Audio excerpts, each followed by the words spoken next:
আসসালামু আলাইকুম everyone, welcome back to my channel. আশা করছি সকলেই ভালো আছেন। আজ আমি বেকারি স্টাইলে কিভাবে পাউরুটি তৈরি করে সেটাই আপনাদের সঙ্গে শেয়ার করতে চলে এসেছি। ঘরে বসে কিভাবে পারফেক্টলি পাউরুটি তৈরি করা যায় সব রকমের টিপস সহ আমি আপনাদের সামনে তুলে ধরবো। আশা করছি আজকে এই পাউরুটির রেসিপিটি আপনাদের কাছে খুবই ভালো লাগবে।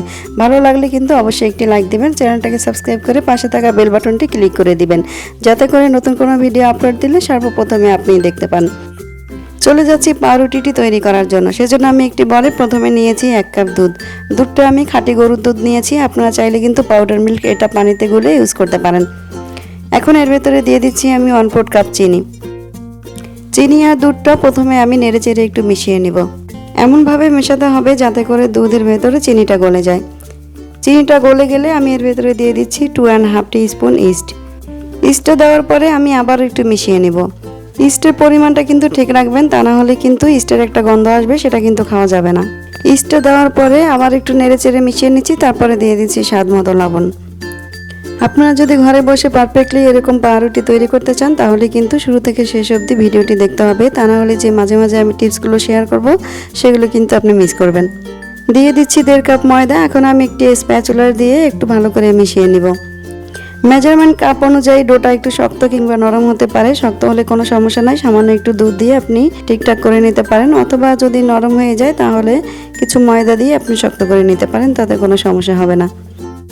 এখন দিয়ে দিচ্ছি 1/4 কাপ রান্নার রেগুলার তেল। তেলটা দেওয়ার পরে আমি স্প্যাচুলারটা সরিয়ে হাত দিয়ে ভালো করে মথে নিব। একটু সময় নিয়ে কিন্তু ডোটা মথে নিতে হবে। মনে রাখবেন, যত ভালো ডোটা মাথা হবে আপনার পাউরুটিটা কিন্তু ততটাই সফট হবে। ঘরে বসে যদি বেকারি স্টাইলে পাউরুটি তৈরি করা যায় তাহলে দোকান থেকে কিনে আনার কি প্রয়োজন। আর ঘরে তৈরি প্রত্যেকটি খাবারই কিন্তু স্বাস্থ্যসম্মত, আমি প্রত্যেকটি ভিডিওতে কিন্তু বলে থাকি।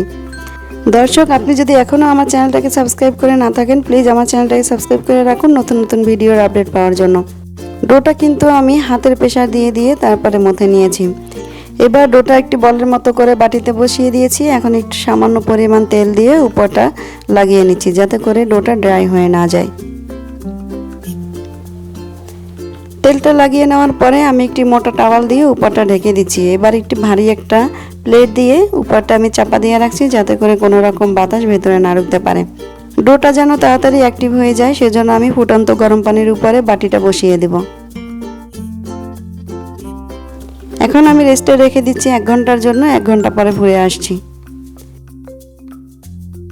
1 ঘন্টা পরে চলে এলাম। 1 ঘন্টা পরে দেখুন ডোটা কিন্তু পুরোপুরি অ্যাক্টিভ হয়ে গেছে। এখন এই ডো থেকে আমি সম্পূর্ণ বাতাসটা বের করে নিব।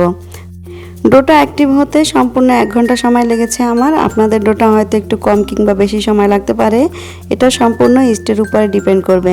ইস্টটা যদি বেশি ভালো হয় তাহলে কিন্তু আপনার কম সময়ে অ্যাক্টিভ হয়ে যাবে, আর ইস্টটা যদি একটু নর্মাল হয় তাহলে একটু বেশি সময় লাগতে পারে। এখন এই ডোটা আমি তুলে একটু মথে নিয়েছি হালকা, তারপরে আমি একটু বেলে নিব রুটির মতো। রুটিটা বেলে আমি কিভাবে রোল করে নিচ্ছি জাস্ট একটু ফলো করলেই বুঝতে পারবেন। রুটিটা এভাবে রোল করার কারণে কিন্তু বেকারির মতো একটি লেয়ার লেয়ার ভাব আসবে, সেটা দেখতে কিন্তু অনেকটাই সুন্দর লাগবে। রোল করার পরে আমি আবারও রুটিটা বেলে নিব। এভাবে করে আমি 2বার রুটিটা বেলে 2বার রোল করে নিব। রুটিটা বেলা যেন সব জায়গায় সমানভাবে হয়, তা না হলে এক জায়গায় মোটা এক জায়গায় পাতলা হলে রুটিটা যখন আপনার অ্যাক্টিভ হয়ে যাবে তখন উঁচা নিচে দেখা যাবে, সেটা কিন্তু দেখতে একদমই ভালো লাগবে না। রোল করা হয়ে গেছে আর আমি সব জায়গায় কিন্তু সমানভাবে মুখটা বন্ধ করে দিয়েছি। দেখুন রোলটা কিন্তু দেখতে ঠিক এরকমই হবে। রোলটা আমি তুলে নিচ্ছি আর যে মলটাতে আমি রুটিটা বেক করব সেই মলটা নিয়ে নিচ্ছি। মলটা আমি আগে থেকেই তেল ব্রাশ করে রেখেছিলাম আর পেপার কেটে মাঝখানে বসিয়ে দিয়েছি। এখন রোলটাও আমি এর মাঝ বরাবর বসিয়ে দিচ্ছি। মাঝ বরাবর বসানোর পরে আমি আবারও ফুটন্ত গরম পানির উপরে মলটা বসিয়ে দিয়েছি আর একটি মোটা টাওয়াল দিয়ে এটা ঢেকে রাখছি। ফিরে আসবো আধা ঘন্টা পরে। এবার আমি একটি ডিম নিয়েছি, ডিম থেকে কুসুমটা আলাদা করে নিয়েছি। এখন এই কুসুমটা একটু ফেটিয়ে নিচ্ছি। আপনারা যদি ঘরে পাউরুটি তৈরি করতে চান তাহলে এই ভিডিওটি ফলো করে আপনারা পাউরুটিটি তৈরি করবেন। ইনশাল্লাহ আপনাদের পাউরুটি অনেক ভালো হবে, অনেক পারফেক্টলি তৈরি হয়ে যাবে। ফিরে এলাম আধা ঘন্টা পরে। উপর থেকেই কিন্তু দেখে বোঝা যাচ্ছে যে ডোটা কতটা পুরো অ্যাক্টিভ হয়ে গেছে।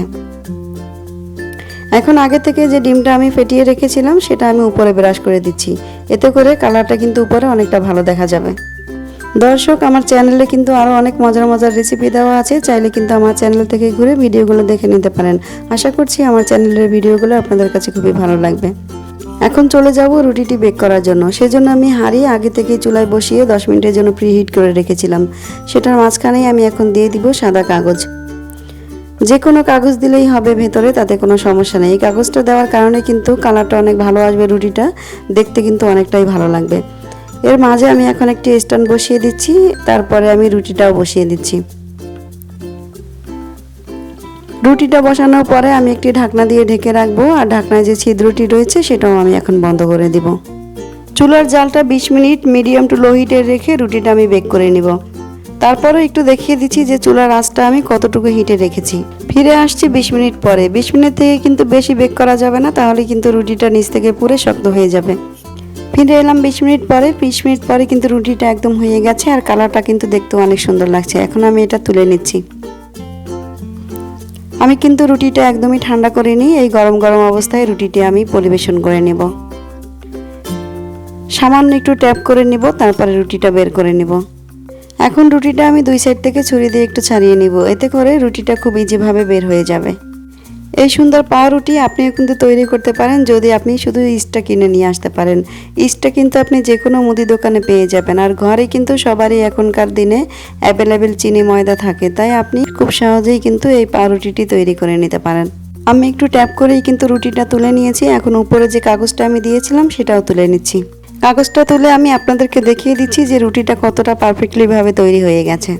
দেখুন রুটিটা দেখতে কতটা সুন্দর হয়েছে, আর এটা কিন্তু একদম নরম তুলতুলে হয়েছে, তুলার মতো। এটা খেতে কিন্তু খুবই অসাধারণ হয়েছে। আপনি যে বেকারি থেকে কিনে নিয়ে আসেন তার থেকে কিন্তু ঘরে তৈরি এটা অনেক টেস্ট হয়। এখন আমি এটা কেটে একটু আপনাদেরকে দেখিয়ে দিচ্ছি যে ভেতরটা কেমন হয়েছে। রুটিটা কিন্তু আমি একদমই ঠান্ডা করিনি, খুবই গরম, সেটা ধরতে কিন্তু অনেকটা সমস্যা হচ্ছে। তারপর আমি গরম গরম রুটিটা কেটে আপনাদেরকে সার্ভ করে দেখাচ্ছি। রুটিটা কেটে নিয়েছি, আমি এখন এক পিস তুলে আপনাদেরকে দেখাচ্ছি। রুটিটা কতটা নরম তুলতুলে হয়েছে, তুলার মতো, সেটা আমি আপনাদেরকে বোঝাতে পারছি না। এই পাউরুটিটা আপনারা একবার বাসায় তৈরি করে দেখেন, দ্বিতীয়বার আপনি আর দোকান থেকে পাউরুটি কিনে খাবেন না। আশা করছি পাউরুটির রেসিপিটি আপনাদের কাছে ভালো লাগবে। ভালো লাগলে একটি লাইক দিবেন, আর আমার চ্যানেলটাকে সাবস্ক্রাইব করে রাখবেন। এখন বিদায় নিচ্ছি, দেখা হবে পরবর্তী রেসিপিতে। সেই পর্যন্ত সবাই ভালো থাকবেন, সুস্থ থাকবেন, আমার ফ্যামিলির জন্য দোয়া করবেন। আল্লাহ হাফেজ।